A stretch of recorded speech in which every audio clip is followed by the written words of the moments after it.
kasama ka pa, hindi maalis sa isip ko. Bawat araw may gumugulo.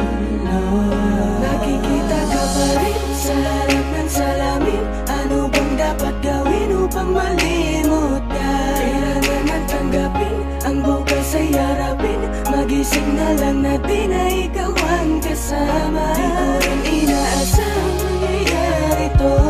Bumitaw ka sa higpit ng pagkakapit ko. Imumulat ang sarili sa katotohanan. Wala ka na. Pipilitin kang tigilin ang damdamin ko. Mag-isa na lang sigurong tatahakin ko ang mga pangarap kong sana'y kasama ka. Sa salamin ko na lang sa tuwing ako'y titingin sa harap ng salamin, bumabalik lahat ng alaala mo sa akin. Yung dati na tayo ba'y tinapon mo na?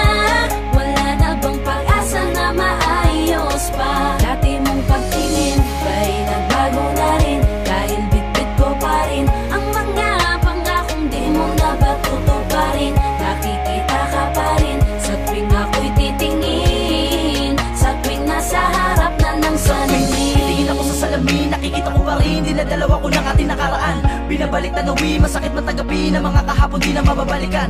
Matagal-tagal na rin ang tinahak natin na daan na tuloy magkasalungat. Madala-dala pa rin ang alaala natin, di ko mabitawan kahit mabigat. Ganun na lang ba, itatapon ko na ba, lilimutin ko na ba ang lahat-lahat sa'yo? Gusto ko isalba, di na maresolba, tanging ko magagawa, ititiga ka palayo. Kasabay ng pagpatak ng luhay, paghawi sa ating mga nagdaan. Hanggang ngayon di pa rin tiyak ang mga nangyari sa ating, paano ko lalakasan?